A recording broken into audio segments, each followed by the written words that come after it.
नमस्कार, मैं हूं आपके साथ जागृति मालविया। आइए नजर डालते हैं शहर की प्रमुख गतिविधियों पर।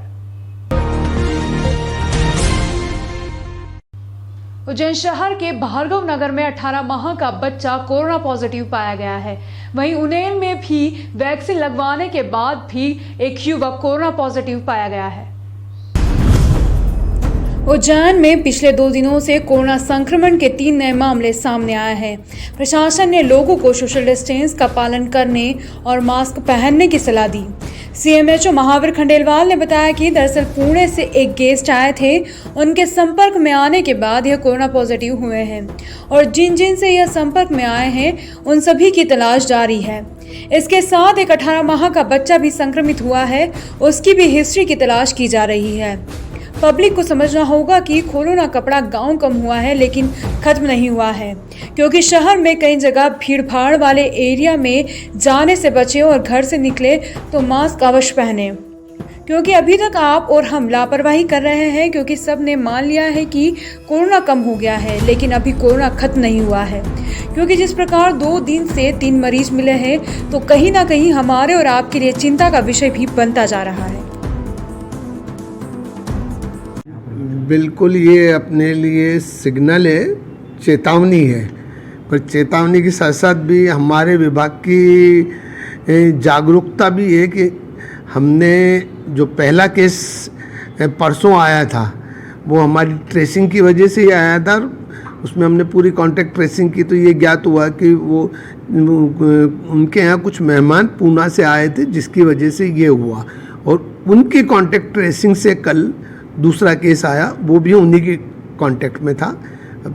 तीसरा एक बच्चा है, इस बच्चा विभिन्न अस्पतालों में रहा है, पर बच्चे का अभी कांटेक्ट ट्रेसिंग में ये ज्ञात नहीं हो पा रहा है कि उसको कहाँ से कोरोना के लक्षण मिले। लेकिन शहर के सभी लोगों को ये एक वार्निंग सिग्नल है कि कोरोना कंट्रोल में है लेकिन गया नहीं है। सावधानी जरा सी भी हटी कि दुर्घटना घटी। और अभी अगर अपन बाजार में जाके देखें, बाज़ारों में भीड़ बहुत ज़्यादा है और लोग मास्क का कम से कम उपयोग कर रहे हैं। SMS, मास्क, सोशल डिस्टेंसिंग और सैनिटाइजेशन, अगर इसका पालन हुआ तो कोरोना वापस से नहीं उठाएगा। बाबा महाकाल के दरबार में दर्शन करने पहुंचे बीजेपी के राष्ट्रीय उपाध्यक्ष विजयवर्गीय के साथ विधायक रमेश मेदोला। कैलाश विजयवर्गीय की बाबा महाकाल के प्रति बड़ी आस्था है। सावन मास के हर सोमवार पर भी अपने परिवार के साथ बाबा महाकाल का विधि विधान के साथ पूजन अर्चन कर आशीर्वाद लेने आते हैं। कैलाश विजयवर्गीय ने पूजन अभिषेक के बाद मीडिया से बातचीत में कहा, मैं बाबा महाकाल का भक्त हूँ, मैं बाबा से कुछ नहीं मांगता हूँ, बाबा महाकाल मुझे स्वयं सब कुछ दे देते हैं, पर हाँ, बाबा से देश के कल्याण के लिए कामना की है। यही नहीं, ममता बनर्जी को लेकर जब सवाल किया कि वो कमलनाथ व सोनिया गांधी से मुलाकात के क्या मायने हैं, उन्होंने बड़ी सादगी से जवाब दिया है कि ममता जी को जीत का जोश रहता है, इसलिए वो मुलाकात कर रही हैं, लेकिन जिस प्रकार बंगाल में हिंसा हो रही है, भगवान कभी माफ़ नहीं करेगा। जनसंख्या कानून को लेकर लोगों की मांग भी उठ रही है, जल्द ही इस पर कुछ हो सकता है। कुछ मांगता नहीं, बाबा बिना मांगे देते हैं, इसलिए मांगने की ज़रूरत नहीं, पर हाँ देश के कल्याण के लिए हमेशा प्रार्थना करता हूँ। दादा, ममता जगह जगह अब कमलनाथ जी के साथ, कभी सोनिया गांधी के साथ मुलाकात कर रही हैं, क्या मानते हैं? देखिए, जीत की जय जयकार का अपना एक जोश रहता है, तो जोश में घूम रही है, पर जिस प्रकार से बंगाल में हिंसा है, मैं नहीं समझता कि ईश्वर उन्हें माफ़ करेगा। नगर निगम द्वारा फ्रीगंज क्षेत्र में दुकानों के बाहर के अतिक्रमण को हटाने की कार्रवाई की गई है।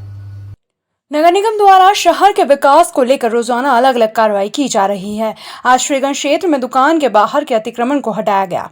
वहीं अधिकारी सुबोध जैन ने बताया कि रोड के किनारे जो दुकानें हैं उनके द्वारा आगे अतिक्रमण कर लिया है, जिससे यातायात बाधित होता है, इसलिए आज फ्रीगंज क्षेत्र में यह कार्रवाई की जा रही है।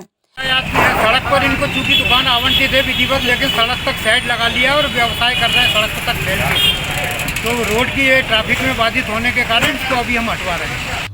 नरसिंह घाट क्षेत्र में जमीन खरीदारों ने किसानों पर जमीन की पूरी कीमत चेक पर लेकर व रजिस्ट्री होने के बाद भी कब्जा नहीं छोड़ने की शिकायत महाकाल थाने में की है।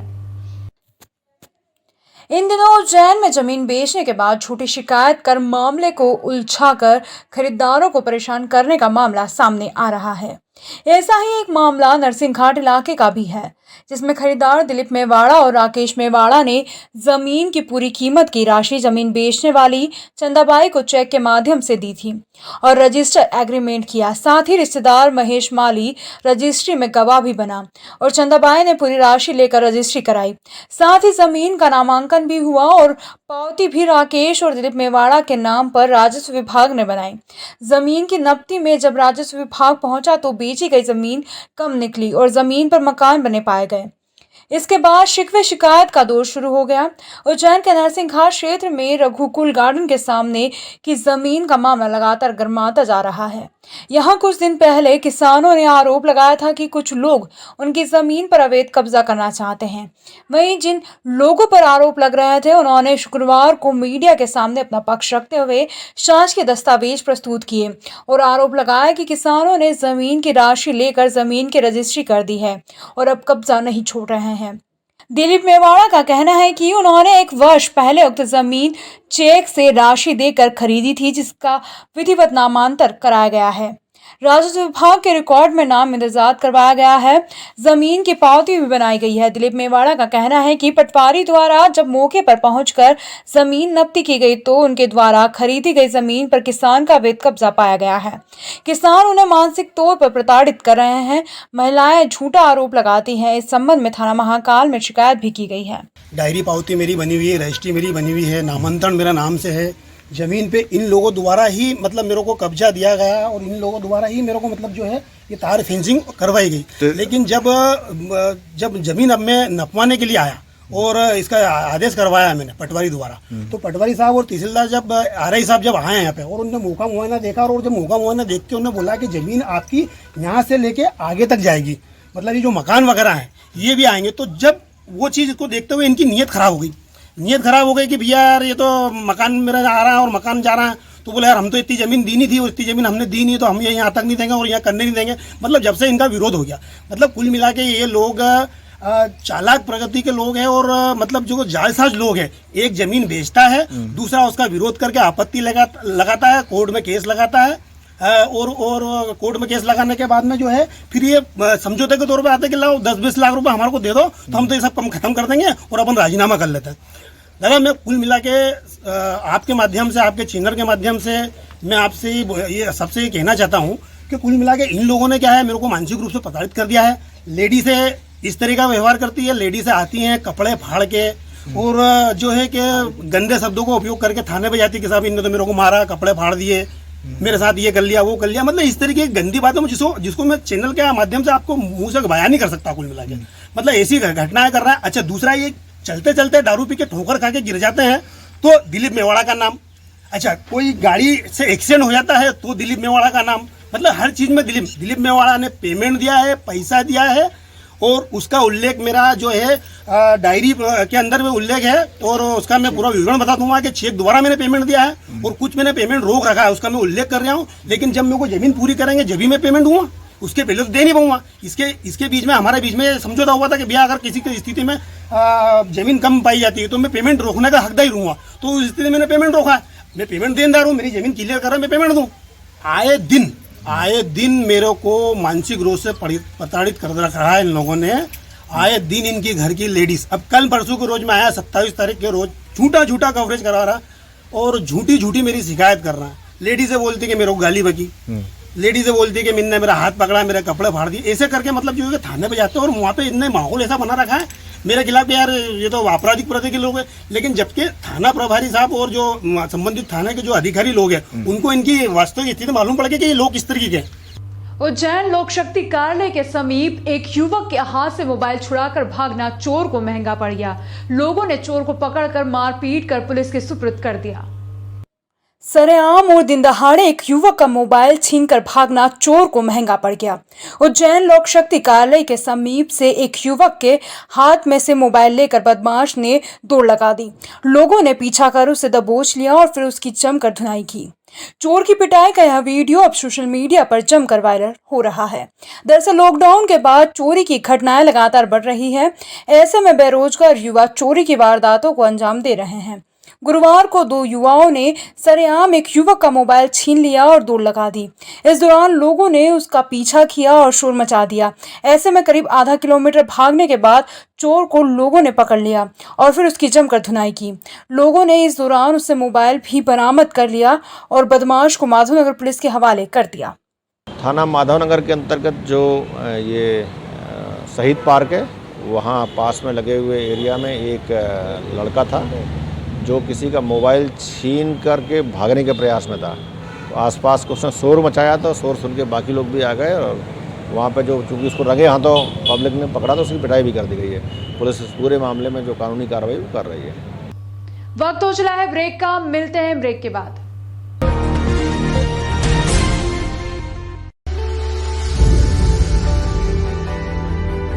ओम गुरु कृपा राखी भंडार 21 वर्षों से अपनी सेवा दे रहा है।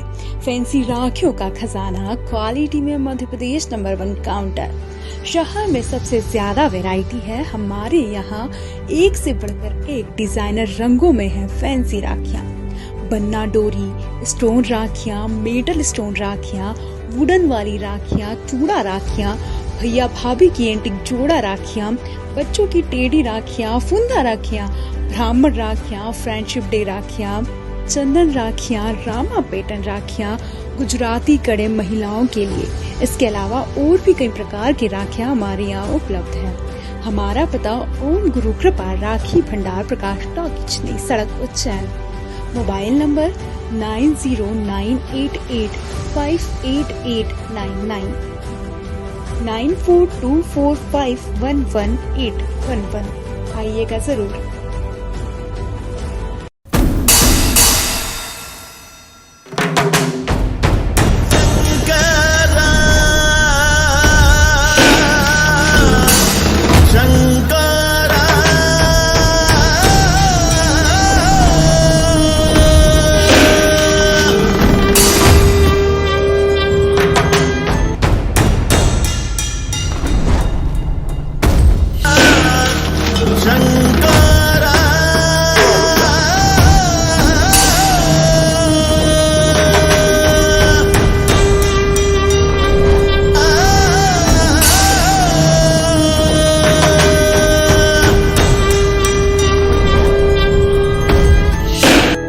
बाबा महाकाल की सावन मास में निकलने वाली सवारी का 21 वर्षों से लगातार सीधा प्रसार देखते आ रहे हैं आप श्री महाकाल सिटी भक्ति पर।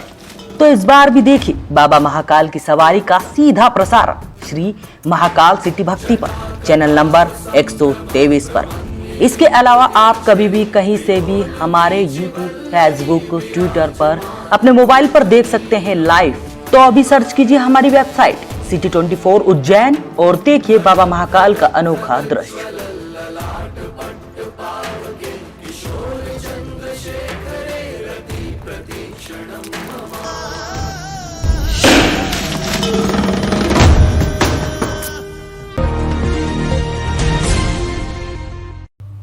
पुलिस ने अब अवैध और जहरीली शराब के पूरे नेटवर्क को ध्वस्त करने का मिशन बना लिया है। उज्जैन व मंदसौर में हुए जहरीली शराब कांड के बाद उज्जैन आईजी कार्यालय पर उज्जैन व इंदौर संभाग के आईजी व डीआईजी ने सभी एसपीओ की बैठक ली। उज्जैन के बाद संभाग के मंदसौर जिले में सामने आए जहरीली शराब कांड में पुलिस महकमा चिंतित है। अब पूरे मालवांचल में तस्करों के नेटवर्क को ध्वस्त किया जाएगा। इसके लिए गुरुवार को उज्जैन में आईजी कार्यालय पर इंदौर व उज्जैन संभाग के पुलिस अधिकारियों की हुई बैठक में मिशन एल फाइल तैयार की गई है। इसका मतलब जहरीली शराब से जुड़े माफियाओं की पूरी जानकारी जुटाकर उनको समूल नष्टीकरण करना। तस्करों के एक संभाग से दूसरे संभाग में तार जुड़े होते हैं, इसलिए पहली बार जहरीली शराब को लेकर संयुक्त समन्वय बैठक कर रणनीति बनाई गई। इसमें उज्जैन संभाग के एडीजी योगेश देशमुख, इंदौर आईजी हरिनारायण चारी मिश्र समेत दोनों संभाग के एसपी भी मौजूद रहे। एल फाइल मिशन के माध्यम से अब हर जिले में स्पेशल सेल गठित की जाएगी जो सिर्फ इसी मिशन पर काम करेगी। जहरीली शराब का सबसे बड़ा गढ़ उज्जैन है। यहाँ 14 अक्टूबर 2020 को जहरीली शराब कांड ने सिस्टम की पोल खोलकर रख दी थी। 36 घंटे के भीतर 16 लोगों की मौत हुई थी। जहरीली शराब बनाने व बेचने की वारदातें सामने आती रहती है। एडीजी योगेश देशमुख ने बताया, उद्देश्य यह है कि जहरीली शराब से जुड़े नेटवर्क को ध्वस्त किया जाना। इसमें ऐसे माफियाओं की अब गैंग हिस्ट्री शीटर बनाई जाएगी। तस्करों का कहाँ तक नेटवर्क है, जहरीली शराब कैसे तैयार करते हैं, कौन से केमिकल का उपयोग किया जाता है, कौन कौन सी गाड़ियां तस्करी में उपयोग होती हैं, इस तरह हर बिंदु पर अब ताकत से काम होगा। फैक्ट्रियों से होने वाले केमिकल व स्प्रिट सप्लाई की भी पूरी जानकारी जुटाई जाएगी। अगली बैठक इंदौर में आबकारी व ड्रग समेत अन्य विभाग भी रहेंगे। जिला स्तर पर स्पेशल सेल द्वारा जहरीली शराब के कारोबार की पूरी जानकारी जुटाने के बाद दोनों संभाग समन्वय से संयुक्त कार्रवाई करेंगे।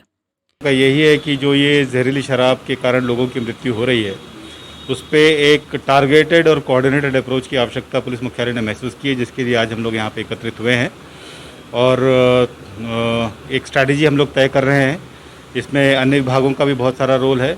आने वाली मीटिंग में उन सबको भी आमंत्रित करके पूरे मामले को समझा जाएगा और हर ज़िले में एक सेल गठित किया जा रहा है और दोनों आईजी ऑफिसेज इंदौर और उज्जैन वहाँ भी एक सेल गठित किया जा रहा है।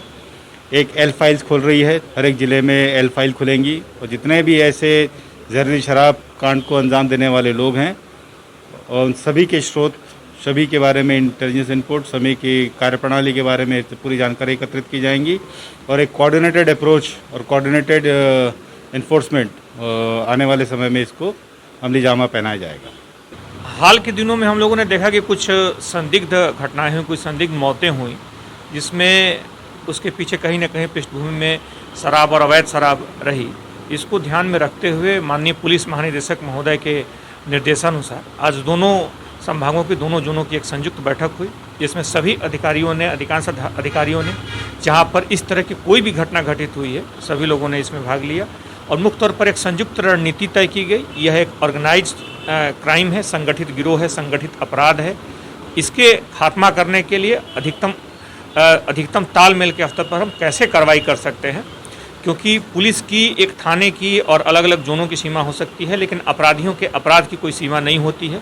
इसलिए पुलिस भी एक अंतर विभागीय स्तर पर और साथ ही साथ पुलिस की विभिन्न टीमों के बीच में कैसे एक समन्वय, एक तालमेल के साथ इस पर कड़ी कार्रवाई, अधिकतम कड़ी कार्रवाई सुनिश्चित कर सके, इसके लिए आज बैठक हुई, जिसमें बहुत सारे सुझाव आए हैं। आने वाले दिनों में हमें पूरी उम्मीद है कि इसके बहुत ही सकारात्मक परिणाम सामने आएंगे। जहरीली शराब कांड में आरोपी महिला ने जेल से छूटने के बाद जेलर पर गंभीर आरोप लगाए हैं। आला अधिकारी मामले की जांच कर रहे हैं। उज्जैन के बहुचर्चित जहरीला शराब कांड की आरोपी ने जमानत पर छूटते ही जेल अधीक्षक से लेकर मुख्यमंत्री तक गंभीर शिकायत की है। आरोप लगाया है कि जेल में घुस लेने के साथ ही उसके साथ मारपीट की गई और नहीं देने पर महिला जेल वार्ड प्रभारी से मिलकर जेलर ने उसके साथ जबरदस्ती की है। मामले में कुछ अधिकारी जांच कर रहे हैं। फ्रीगंज स्थित अशोकनगर निवासी युवती को जहरीला शराब कांड में खाराकुआ पुलिस ने जेल भेजा था। हाल ही में जमानत पर छूटी युवती ने मुख्यमंत्री जेल डीजी, संभागायुक्त, जेल अधीक्षक व एसपी को शिकायत की है। आवेदन में बताया कि जेलर संतोष कुमार लड़िया और महिला वार्ड प्रभारी सुनीता चौहान के बीच संबंध है। दोनों कैदियों को सुविधा देने के नाम पर मोटी रकम वसूलते हैं, नहीं देने पर प्रताड़ित करते हैं। यह सब उसके साथ भी हुआ है।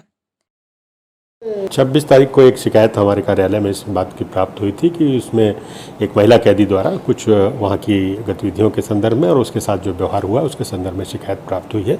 उस शिकायत को संबंधित अधिकारियों के पास जांच के लिए भेज दिया गया। नागदा पुलिस ने 50,000 रुपए की स्मैक सहित 2 आरोपियों को गिरफ्तार किया है। पुलिस अधीक्षक उज्जैन सत्येंद्र कुमार शुक्ल व अतिरिक्त पुलिस अधीक्षक आकाश भूरिया व नगर पुलिस अधीक्षक नागदा मनोज रत्नाकर ने नागदा शहर में अवैध मादक पदार्थ बेचने वालों पर कार्रवाई करने एवं अंकुश लगाने हेतु थाना प्रभारी नागदा को निर्देश दिए थे। वरिष्ठ अधिकारियों के मार्गदर्शन व निर्देशन में थाना नागदा पुलिस द्वारा अवैध मादक पदार्थ स्मैक 22.38 ग्राम कीमत 50,000 रुपए का आरोपी मुरारी निवासी ग्राम करहोन थाना नानाखेड़ा जिला उज्जैन के कब्जे से पकड़ा तथा खरीदार इंदौर का हिस्ट्री शीटर रवि उर्फ काला निवासी रामबाग इंदौर को भी नागदा से गिरफ्तार किया गया। थाना नागदा को सूचना मिली थी कि कोई व्यक्ति स्मैक लेकर के किसी व्यक्ति को देने के लिए जा रहा है, जिस पर से कार्रवाई करते हुए थाना प्रभारी नागदा और उनकी टीम ने मुखबिरी लगा करके एक व्यक्ति को कस्टडी में लिया, जो कि खाचरोद नाके से नागदा रेलवे स्टेशन की तरफ जा रहा था। कस्टडी में लेकर के जब उससे पूछताछ की गई तो उसने अपने पास स्मैक छुपा रखी थी और स्मैक की मात्रा करीब 22 ग्राम के लगभग थी, जिसे कि विधिवत कस्टडी में लिया गया और जिसके खिलाफ में NDPS का मुकदमा दर्ज किया गया है। साथ ही पुलिस इसमें कहाँ से लेके आया और किस व्यक्ति को देने जा रहा था, इस बारे में अभी पूछताछ कर रही है। वर्तमान में उसे गिरफ्तार कर कोर्ट पेश किया जा रहा है, वहाँ से उसका रिमांड लिया जाएगा। उज्जैन के बच्चों ने दिया संस्कृति और संस्कार का परिचय। आनंदम गोकुलम बाल संस्कार केंद्र इंदौर द्वारा आयोजित ऑनलाइन प्रोग्राम में उज्जैन के बच्चों ने गुरु वंदना कर देशभक्ति गीतों के साथ राष्ट्रगान की प्रस्तुति दी। प्रियंका सिंह के अनुसार कोविड-19 के दौरान भी बच्चों का हौसला कम नहीं हुआ है।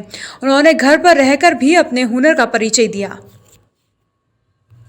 भारत माँ की संतानें हम, शीश झुकाना क्या जाने।